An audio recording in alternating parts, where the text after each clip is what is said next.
অব্যাহত রেখেছে এবং যার ফলশ্রুতিতে আজ 7টি জেলায় এই প্রক্রিয়াটি চালু হলো।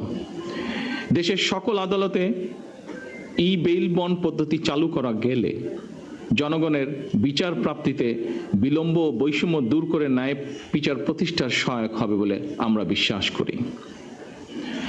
ন্যায় বিচারে বিলম্ব করা মানেই ন্যায় বিচারকে উপেক্ষা বা অস্বীকার করা। আমি আশা করি বিচার বিভাগ, কারা কর্তৃপক্ষ এবং সংশ্লিষ্ট সকল প্রতিষ্ঠান আন্তরিক উদ্যোগ ই বেইল বন্ড ব্যবস্থাকে এগিয়ে নিয়ে যাবেন। আদালত থেকে জামিন পাওয়ার পর আদালতের বিভিন্ন দপ্তর ঘুরে জামিননামা হাতে পৌঁছতে কয়েকদিন সময় লাগার কারণে সংশ্লিষ্ট ব্যক্তির কারামুক্তি হতে দেরি হয়। এটি আইনের শাসন হলেও ন্যায় বিচার কিনা এ নিয়ে প্রশ্ন করার সুযোগ হয়তো রয়েছে। ফ্যাসিবাদী শাসনামলে আমরা দেখেছি আইনের দোহাই দিয়েই এমনকি রাতের বেলা আদালত বসিয়ে ভিন্ন দল এবং মতের শত শত মানুষকে শাস্তি দেওয়া হয়েছে। সেগুলো অবশ্যই ন্যায় বিচার ছিল না, বরং আইনি বিচারে আইনের অবিচার চালানো হয়েছিল। আইনের শাসন এবং ন্যায় বিচার বিষয় দুটি একটি আরেকটির পরিপূরক। আমার কাছে মনে হয় রাষ্ট্রে আইনের শাসনই শেষ কথা নয়, বরং ন্যায় বিচার প্রতিষ্ঠাই হচ্ছে গুরুত্বপূর্ণ। এ কারণেই বর্তমান সরকার রাষ্ট্র এবং সমাজে আইনানুগ ন্যায় বিচার প্রতিষ্ঠা করতে চায়। ন্যায় বিচার প্রতিষ্ঠার জন্য প্রয়োজন ন্যায়পরায়ণ বিচারক। আমি মনে করি জামিন প্রক্রিয়ায় ই বেইল বন্ড ব্যবস্থা বিচার প্রার্থীদের ক্ষেত্রে বিচার প্রতিষ্ঠার যাত্রাপথে একটি উল্লেখযোগ্য ধাপ। উপস্থিত আইনজীবী বৃন্দ, জামিনের নথি অনলাইনে দাখিল করার ইলেকট্রনিক জামিননামা বা ই বেইল বন্ড পদ্ধতির মাধ্যমে অল্প কিছু সময়ের মধ্যেই জামিননামা সংশ্লিষ্ট ব্যক্তির কাছে পৌঁছে যাওয়ার ফলে বিচার প্রার্থীদের হয়রানি লাঘব হবে ইনশাআল্লাহ। আগে একটি জামিননামা সম্পন্ন করতে আদালত থেকে জেলখানায় পৌঁছানো পর্যন্ত আইনজীবী, মোহরি, ম্যাজিস্ট্রেট, পুলিশ, পিয়ন সহ নানা পরিক্রমায় কমপক্ষে 13টি ধাপ পার হতে হতো, বা যা এখনো বিভিন্ন জায়গায় হচ্ছে। এই বেইল বন্ড পদ্ধতি চালুর পর এখন সংশ্লিষ্ট ব্যক্তির কাছে জামিননামা কিছু সময়ের মধ্যেই পৌঁছে যাবে। এ কারণে বর্তমান সরকার সারা দেশের সকল আদালতকে ই বেইল বন্ড পদ্ধতির আওতায় আনার সিদ্ধান্ত নিয়েছে। এরই অংশ হিসেবে আজ থেকে বগুড়া, ঝিনাইদহ, যশোর, মাগুরা, রাজশাহী, নাটোর ও কুষ্টিয়া এই কটি জেলাতে আদালতের কার্যক্রমে ই বেইল বন্ড পদ্ধতি চালু করা হলো।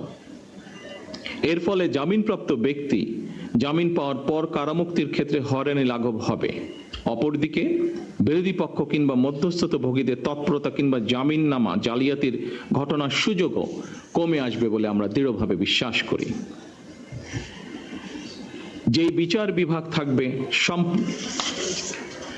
সম্মানিত উপস্থিতিবৃন্দ, একজন বিচারক যেহেতু জামিন আদেশটি যাচাই করে সরাসরি অনলাইনেই কারা প্রশাসনের কাছে পাঠাবেন, সেহেতু কারা প্রশাসন জামিন আদেশ পাওয়ার সাথে সাথে সংশ্লিষ্ট ব্যক্তিকে কারা মুক্তি দিতে সক্ষম হবেন।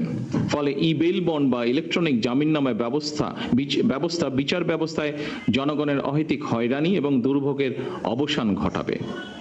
ই বেইল বন্ড সিস্টেমকে পুলিশের সিডিএমএস, আদালতের কেস ম্যাজিস্ট্রেট সিস্টেম এবং ন্যাশনাল আইডি কার্ড ভেরিফিকেশনের সাথে যুক্ত করার বিষয়টিও আমাদের সরকারের পরিকল্পনার ভিতরে রয়েছে। জনদুর্ভোগ লাঘবের উদ্দেশ্যে বিচার ব্যবস্থার পুরো প্রক্রিয়াটিকেই বর্তমান সরকার কম্পিউটারাইজ সিস্টেমের আওতায় এনে বিচার বিভাগে মডার্নাইজেশনের উদ্যোগ অব্যাহত রাখবে ইনশাআল্লাহ। উপস্থিত আইনজীবীবৃন্দ, গায়েবী মামলা, ভুয়া ওয়ারেন্ট এবং ওয়ারেন্ট রিকল না হওয়ার অজুহাতে অতীতে বিরোধী দল বা ভিন্ন চিহ্ন মতের হাজার মানুষকে নানাভাবে হয়রানি করা হয়েছে। বর্তমান সরকার বিচার ব্যবস্থায় অনলাইন প্ল্যাটফর্মের মাধ্যমে প্রোডাকশন ওয়ারেন্ট, রিলিজ অর্ডার এবং থানা থেকে ওয়ারেন্ট রিকলের কাজ সম্পন্ন করবে ইনশাআল্লাহ। এটি করা সম্ভব হলে এক জেলার অভিযুক্ত আসামি অন্য জেলায় গ্রেপ্তার হলে অনলাইনে দ্রুত উপনথি প্রেরণের মাধ্যমে জামিন শুনানি সহজ করা হবে। ফলে পুলিশি হয়রানি বা ভুয়া ওয়ারেন্টের মাধ্যমে সাধারণ মানুষকে বন্দী করে রাখার যে অপসংস্কৃতি তা উৎপাটন করা সম্ভব হবে বলে আমরা বিশ্বাস করি। প্রিয় দেশবাসী ও আইনজীবী বৃন্দ, শুধু প্রযুক্তির উন্নয়নই নয়, আমরা মানসিকতারও উন্নয়ন চাই। আমরা এমন এক বাংলাদেশ গড়তে চাই যে বিচার ব্যবস্থায় প্রধানমন্ত্রী কিংবা মন্ত্রী, পুলিশ কর্মকর্তা কিংবা কর্মকর্তা এবং একজন সাধারণ নাগরিকের মধ্যে কোনো তফাৎ থাকবে না। যে বিচার ব্যবস্থা থাকবে সম্পূর্ণ স্বাধীন এবং ন্যায় বিচার প্রতিষ্ঠার অনবদ্য পাদপীঠ। আমরা বিশ্বাস করি access to justice for all. ন্যায় বিচার কোনো দয়া বা করুণার বিষয় নয়, এটি প্রতিটি নাগরিকের সাংবিধানিক অধিকার। আজকের এই ডিজিটাল উদ্যোগ সেই অধিকার প্রতিষ্ঠার পথে একটি বিশাল মাইল ফলক। আমি আইন মন্ত্রণালয়, কারা কর্তৃপক্ষ এবং এই সিস্টেমের নেপথ্যে কাজ করা সকল আইটি বিশেষজ্ঞ ও কর্মকর্তাদেরকে জানাই আন্তরিক ধন্যবাদ। একই সাথে আমাদের মাননীয় আইনমন্ত্রীকেও আমি ধন্যবাদ জানাই, কারণ আমি জানি এই বিষয়টির সাথে উনি ব্যক্তিগতভাবে জড়িত। উনি ব্যক্তিগত উদ্যোগ নিয়ে এই বিষয়টি, সম্পূর্ণ বিষয়টিকে ত্বরান্বিত করার জন্য অনেক দিন ধরে কাজ করছেন।